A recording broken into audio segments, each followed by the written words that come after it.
വിവാദങ്ങളെയും പാളയത്തിൽ പടയുമെല്ലാം അതിജീവിച്ചാണ് UDF നിലമ്പൂർ പരീക്ഷണം മറികടന്നതെന്ന് നിസ്സംശയം പറയാം. മുന്നണിയിലെ മുതിർന്ന നിരയേക്കാൾ കൈകോർത്ത് ഇറങ്ങിയപ്പോൾ എല്ലാവരും, അല്ലെങ്കിൽ ഈ പറയുന്ന പോലെ മുൻനിര നേതാക്കളും യുവ നേതാക്കളും എല്ലാം കൈകോർത്ത് ഇറങ്ങിയപ്പോൾ UDF കെട്ടുറപ്പ് ജനം കാണുന്ന കാഴ്ചയും നമ്മൾ കണ്ടു. പാർട്ടികൾ ഒരുമിച്ച് ചേർന്നാണ് മുന്നണി ഉണ്ടാകുന്നത്. പക്ഷെ അവരെല്ലാം ഒരുമിച്ച് ചേർന്ന് ഒരു പാർട്ടിയെ പോലെ പ്രവർത്തിക്കുക എന്നത് വളരെ അപൂർവമായി നടക്കുന്ന കാര്യം. അതാണ് കേരളത്തിൽ ഞങ്ങൾ തെളിയിച്ചത്. ഈ ടീം UDF ആയിരിക്കും 2026 100-ലധികം സീറ്റുമായി അധികാരത്തിൽ വരുന്നത്. ആ ആത്മവിശ്വാസമാണ് ഈ തെരഞ്ഞെടുപ്പ് ഞങ്ങൾക്ക് നൽകിയത്. അതിൽ പ്രവർത്തിക്കാനുള്ള ഇന്ധനമാണ് അവിടുത്തെ ജനങ്ങൾ നൽകിയത്. അപ്പോൾ ചിട്ടയായി പ്രവർത്തിച്ചാൽ വിജയിക്കാൻ പറ്റും. കാരണം ഈ നിലമ്പൂർ കോൺസ്റ്റുവൻസി ഡീലിമിറ്റേഷന് ശേഷം ഭയങ്കര ബുദ്ധിമുട്ടായിരുന്നു. ആര്യാട് സാറ് പോലും ഡീലിമിറ്റേഷൻ ശേഷം ജയിച്ചത് 5000-ലധികം വോട്ടിനാണ്. അദ്ദേഹത്തിന് പേഴ്സണൽ വോട്ട് തന്നെ കാണും അവിടെ ഒരു 10,000-20,000 വോട്ട്. അത്രയും ടഫ് സീറ്റാണ്. പിന്നെ 2 പ്രാവശ്യം ഞങ്ങൾ തോറ്റു. അവിടെ നിന്നാണ് ഈ ഉജ്ജ്വലമായ വിജയത്തിലേക്ക് വരുന്നത്. അപ്പോൾ അതിൻ്റെ വിജയത്തിൻ്റെ തിളക്കം വർദ്ധിക്കുക. കോൺഗ്രസിലെ നേതൃമാറ്റത്തെ ചൊല്ലിയും PV അൻവറിന്റെ മുന്നണി പ്രവേശനത്തെ ചൊല്ലിയും ഉയർന്ന ചേരിപ്പോരിനെ സമർത്ഥമായാണ് നേതാക്കൾ നേരിട്ടത്. UDF വിജയ വഴിയിൽ എന്തെല്ലാം ഘടകമായി എന്നത് സുപ്രധാനമായ ഒരു ചർച്ചാ വിഷയമാണ്. വിപിൻ സി വിജയൻ അതിന്റെ വിശദാംശങ്ങളുമായി നിലമ്പൂരിൽ തത്സമയം ചേരുകയാണ്. വിപിൻ, അങ്ങനെ ഒരുപാട് നാളത്തെ കാത്തിരിപ്പിനൊടുവിൽ രാഷ്ട്രീയ കേരളം കാത്തിരുന്ന വിധി എന്നുണ്ടായതാണ്.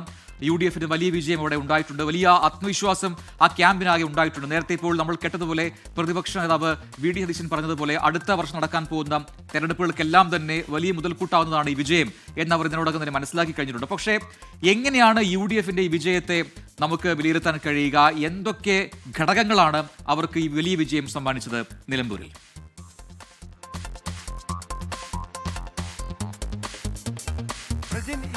ഈ ഒരു നിലമ്പൂർ ഉപതെരഞ്ഞെടുപ്പിലെ സിറ്റിംഗ് സീറ്റ് നിലനിർത്തുക, അങ്ങനെ 2026 ഈ ഒരു തുടർഭരണം ഉണ്ടാവുമെന്നുള്ള ഒരു കാര്യം ഉറപ്പിക്കുക എന്നുള്ളതായിരുന്നു LDF ഈ ഒരു തിരഞ്ഞെടുപ്പുമായി ബന്ധപ്പെട്ട് സ്വപ്നം കണ്ടതെങ്കിൽ അതിലൊരു കരിനിഴൽ വീഴ്ത്താൻ UDFന് കൃത്യമായി കഴിഞ്ഞിരിക്കുന്നു എന്നുള്ളതാണ് ഈ വിജയത്തിൽ ഏറ്റവും എടുത്തു പറയേണ്ട ഒരു കാര്യമുള്ളത്. ഒപ്പം തന്നെ VD സതീശൻ ഇപ്പോൾ ഇതൊരു ടീം വർക്കാണ് എന്ന് പറയുമ്പോഴും ഇത് VD സതീശന്റെ ഒരു വലിയ വിജയമായി കൂടി ഇതിനെ കണക്കാക്കേണ്ടതുണ്ട്.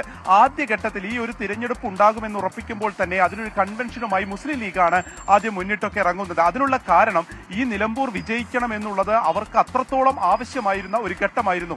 ഈ ഒരു വിജയമില്ല എന്നുണ്ടെങ്കിൽ അടുത്ത തദ്ദേശ തിരഞ്ഞെടുപ്പിനെ പോലും അത് ബാധിക്കും എന്നുള്ളത് തന്നെയായിരുന്നു UDFന്റെ വിലയിരുത്തലുണ്ടായിരുന്നത്. അതുകൊണ്ട് തന്നെയാണ് ആദ്യഘട്ടത്തിൽ കൺവെൻഷനുകളുമായി വരുന്നത്. പക്ഷേ ഈ ഒരു തിരഞ്ഞെടുപ്പ് പ്രഖ്യാപിച്ചതിന് ശേഷം അത് വളരെ ഒട്ടും വിചാരിക്കാത്ത രീതിയിലുള്ള പ്രതിസന്ധികളാണ് UDFനെ സംബന്ധിച്ചുണ്ടായത്. അത് PV അൻവർ ഉയർത്തിയതായിരുന്നു. ആദ്യത്തെ ഒരാഴ്ച PV അൻവർ UDFിലേക്ക് വരുമോ ഇല്ലയോ എന്നുള്ള ചർച്ചയിൽ മാത്രമാണ് ഈ നേതാക്കളുടെ പ്രതികരണം വരുന്നത്. അതിൽ മാത്രം ചുറ്റിക്കടക്കുകയായിരുന്നു UDFന്റെ പ്രചാരണം എന്ന് പറയാം. പക്ഷേ അതിനുശേഷം നേതാക്കൾ ഇവിടേക്ക് ക്യാമ്പ് ചെയ്യുകയും യുവ നേതാക്കളൊക്കെ വരികയും ചെയ്യുന്നതോടുകൂടി ഇതൊരു രാഷ്ട്രീയ പോരാട്ടം, LDF UDF തമ്മിലുള്ള ഒരു പോരാട്ടമാണ്. അവിടെ PV അൻവറിന് മറുപടി നൽകേണ്ടതില്ല എന്നുള്ള നിലപാടെടുത്തത് ഈ ഒരു തിരഞ്ഞെടുപ്പിൽ വളരെ കൃത്യമായിട്ടുള്ള ഒരു രാഷ്ട്രീയ സന്ദേശം നൽകാനും ഒപ്പം തന്നെ അത് വിജയമായി കൂടി കാണാൻ പറ്റും. കാരണം ഈ ഒരു തിരഞ്ഞെടുപ്പിന്റെ രണ്ടാമത്തെ ഒരു ഘട്ടത്തിലേക്ക് വരുമ്പോൾ LDF UDF എന്നുള്ളത് മാത്രവും രാഷ്ട്രീയ ചർച്ചകളിലേക്ക് ഇത് മാറിപ്പോവുകയും ചെയ്തിരുന്നു. അതുവരെ ഉണ്ടായിരുന്ന ഒരു കാര്യമല്ല പിന്നീട് കണ്ടത്. മറ്റൊന്നുള്ളത്, അത് സംഘടിതമായി കൃത്യമായി തന്നെ ജനങ്ങളിലേക്ക് എത്തിക്കാൻ അവരെ കൊണ്ട് സാധിച്ചു. പലപ്പോഴും ഈ ജമാഅത്ത് ഇസ്ലാമിയുമായി ബന്ധപ്പെട്ടിട്ടുള്ള കാര്യങ്ങളിലൊക്കെ ഈ ചർച്ച കടന്നപ്പോഴും ഈ വന്യമൃഗശല്യം ഏറ്റവും രൂക്ഷമായി ഇവിടെ തുടരുന്ന വന്യമൃഗശല്യം അത് കുറച്ചുകൂടി പ്രൊജക്റ്റ് ചെയ്യാനും അങ്ങനെ ഒരു ഭരണവിരുദ്ധ വികാരമുണ്ട് എന്നുള്ളത് കൃത്യമായി സ്ഥാപിക്കാനും UDFനെ സംബന്ധിച്ച് സാധിച്ചിട്ടുണ്ട്. ഓരോ മുക്കിലും മൂലയിലും വരെ നേതാക്കൾ കൃത്യമായി എത്തുകയും അങ്ങനെ ഒരു കോൺഗ്രസിന്റെ ഒരു ഒത്തിണക്കം ഇതിനു മുൻപ് കാണാത്ത വിധമുള്ള ഒരു ഇത്തിണക്കം കാണാൻ സാധിക്കുമായിരുന്നു. മൂത്തയിടത്തൊക്കെ UDFന് കൃത്യമായിട്ടുള്ള ലീഡ് അതുകൊണ്ടാണ്. അതിൽ ഏറ്റവും പ്രധാനപ്പെട്ടത് പറയേണ്ടത് നിലമ്പൂർ നഗരസഭയെ സംബന്ധിച്ചാണ്. കഴിഞ്ഞ തവണ LDFന് 1500 വോട്ടിന്റെ ഭൂരിപക്ഷം നൽകിയ ഈ നിലമ്പൂർ നഗരസഭ ഇപ്രാവശ്യം 4000 വോട്ടിന്റെ ഭൂരിപക്ഷം UDFന് കൊടുത്ത് വലിയ രീതിയിലുള്ള ആധിപത്യം കൊടുത്തിരിക്കുന്നു. അദ്ദേഹത്തിന് കിട്ടിയ ഭൂരിപക്ഷത്തിൽ ഒരു പ്രധാന പങ്ക് ഈ നിലമ്പൂർ നഗരസഭ വഹിച്ചു എന്ന് പറയുമ്പോൾ അത് മുന്നോട്ട് അവർക്ക് നൽകുന്ന ഒരു ഊർജ്ജം, ആത്മവിശ്വാസം ചെറുതല്ല. ഒപ്പം തന്നെ നിലമ്പൂർ ഒപ്പം നിന്നു എന്നുള്ളതിന്റെ വലിയ സൂചികയായിട്ട് കൂടിയാണ് ഈ നിലമ്പൂർ നഗരസഭയിലെ വോട്ട് ശതമാനത്തെ നമ്മൾ കാണുകയും ചെയ്യേണ്ടത്. അതുകൊണ്ട് തന്നെ വരും ദിവസങ്ങളിൽ വലിയ ചലനങ്ങൾ ഇതുമായി ബന്ധപ്പെട്ടുണ്ടാകുമെന്നുള്ളത് കൃത്യമാണ്. ഒപ്പം തന്നെ ഒരു സംസ്ഥാന സെക്രട്ടേറിയറ്റ് അംഗത്തെ തന്നെ കൊണ്ടുവന്നിട്ട് പോലും അതിലൊരു വലിയ രീതിയിലുള്ളൊരു ചലനം എവിടെയും ഉണ്ടാക്കാൻ സാധിച്ചില്ല എന്നുള്ളത് CPM-നകത്തും തീർച്ചയായും ചർച്ച ചെയ്യപ്പെടേണ്ടതാണ്.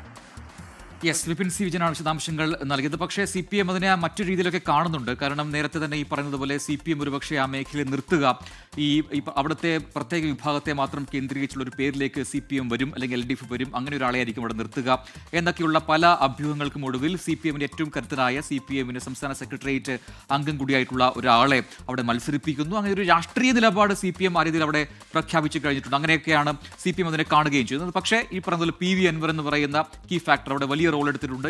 LDFന്റെ ഒരു വലിയ ശതമാനം വോട്ടുകൾ തന്നെ കൊണ്ടുപോകാൻ PV അൻവറിന് കഴിഞ്ഞിട്ടുമുണ്ട്.